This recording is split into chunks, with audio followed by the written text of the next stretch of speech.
This little jewel was designed as a means of rescuing vegetable scraps, and in particular the scraps generated from making Russian Olivier salad. But it doesn't have to be made with scraps. You can make it with whole pieces of vegetables, of course. It can function as a small appetizer course, but it's truly otherworldly as a vegetable side dish to accompany lobster thermidor, one of my all-time favorite recipes. I have peeled potatoes, carrots, and some cauliflower that I just broke off into big florets. Now, you're cutting brunoise or dicing vegetables neatly. Of course, the first step is that you need to square them up. If you don't have nice blocks to work with, you're not going to have finished perfect squares. But the question now is, what do you do with these end pieces? Of course, you can just use them for mashed potatoes. In the case of potatoes, other vegetables, often it's harder to think of something to use them for, except maybe soups. But I'm going to show you something here that's really delicious. Of course, you don't have to use end scraps. You can just use whole vegetables. But here's a perfect use for these scraps, and these are the vegetables that I'm using for making the Olivier salad. So here's our blocks for cutting the nice brunoise. Here's some scraps to begin with. Cauliflower, in this case, for the Olivier that I'm making, has a lot of waste on it, because this is the way it's going to be cut. You're going to go like this, and this is the piece you want with the stem on it. The rest of this is we're not going to use. Now, these are the pieces that we ended up with: the blocks of carrot, this cauliflower cut this particular way, and then we've got this big bowl, equal parts, roughly equal parts. When we weigh it, about 4 ounces, 120 grams of each of these. This is going to get boiled. And get some water up to a boil, salted water. No real magic here. Boil the vegetables, put them in, cover partially, and begin counting the time. And then drain them on a colander, let them sit there until they cool down until they're room temperature.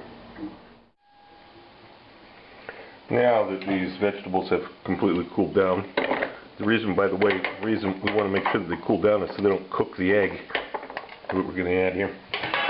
So that's that. Here's onion. Now, if you're making the Olivier salad, you're going to have some extra canned peas. So I toss a couple of tablespoons of those in too. You don't have to, it's not critical, but you should already have them anyway for making the Olivier. And 2 eggs.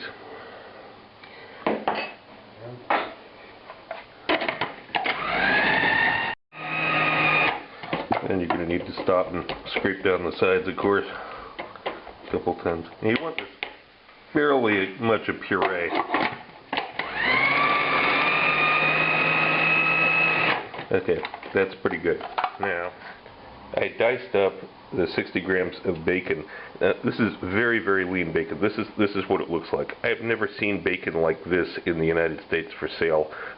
This comes from Hungary. It's a different animal. So if you can't get bacon like this, and you probably can't, just try to get as lean a bacon as you can, because in the end you don't want tons of bacon fat in this, and also don't get one that's got some weird honey smoke or something. Get plain bacon. I have a very large 28 centimeter non-stick pan here. I'm starting the bacon cooking in it on a very low heat. It's well, not very low, medium low. It's 4 out of 1 to 10. It's on 4. Now, because this bacon is so lean, I'm actually going to add about a tablespoon of that unfiltered sunflower oil to this to help it cook. If you have bacon that's normal bacon like you usually see with streaks of fat in it, you don't need to do that. You're already going to have plenty of fat as it is.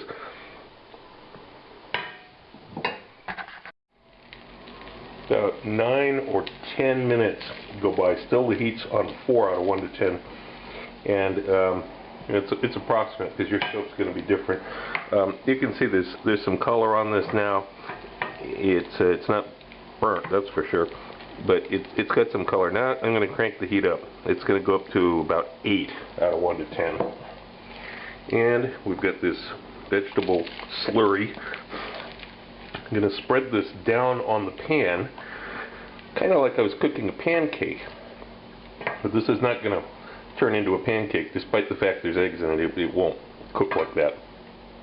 Just kind of spread it out with a spatula. That bacon underneath it, on the higher heat now. And I'm going to let this cook for... Okay, it's been just about 7 minutes now. I'm going to lift this up a little bit. You want to see that there's some browning here. You see that? That's what you want. You don't want it blackened, of course. We're not trying to burn it, but you want to get some of that nice golden brown on it. And you're going to flip it over and let it brown just a little bit more here. Still got the heat on 8 out of 1/10 on 8. It's fairly high. And after just a couple minutes, I'm going to flip it around some more. Now I'm actually going to turn the heat back down. I'm going to go back to 5, and I'm adding that butter finally now. This is that 30 grams, about an ounce of butter. And here's where the slow reduction on this starts to really happen. So we're going to stir this around. Now we're going to actually keep stirring it on a fairly regular basis. The heat down at 5, mixing that butter in, getting it cooked on all sides. And here's what it looks like after about 5 minutes. At this point, from the point that I turned the heat down to 5, it's been about 5 minutes. And it's starting to look more like a pilaf, or like a stuffing. That's exactly what you want, but it's not done yet. We're gonna keep cooking this. You don't have to stir it constantly, but stir it frequently because you don't want it to burn on the bottom. This is what it looks like after about 10 minutes since I turned the heat down to 5. Now the thing is that it's starting to look like couscous a bit. The thing is that it doesn't need as much stirring once it starts to get like this.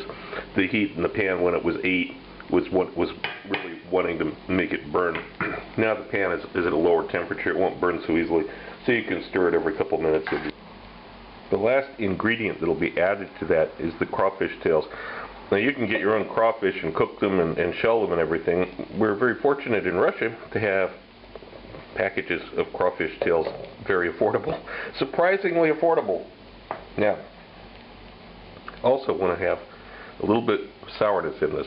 I'm adding about a tablespoon of lemon juice to these crawfish tails. This is probably too much for most Russians. They're very, very sensitive to anything acidic at all. Acidic is interpreted as spoiled. So if you're making this for Russians, don't use a full tablespoon. Use about a teaspoon. But it's now coming up on 15 minutes. Now you have to adjust the salt level. I just tasted it and I can see it needs a little bit more salt. It's not a surprise. It will need salt at this point. I'm also giving it a little cracked white pepper, fresh ground, and we're just coming up on 15 minutes now. Now I'm going to add these crawfish tails, and I'm turning the heat off.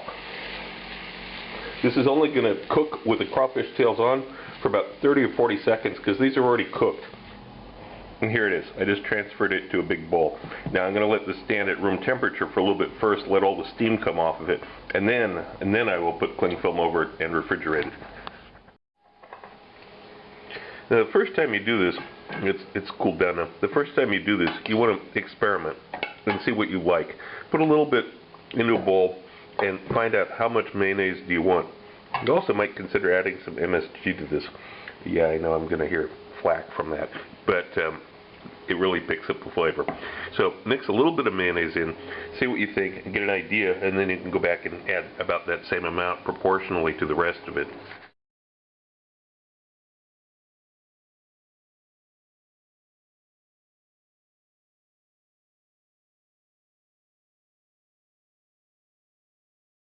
If you like my videos, look for my cookbook, now available through Amazon, Barnes & Noble, and other internet bookseller sites. Also look for my cocktail book, Cocktails of the South Pacific and Beyond, Advanced Mixology, available through Amazon online.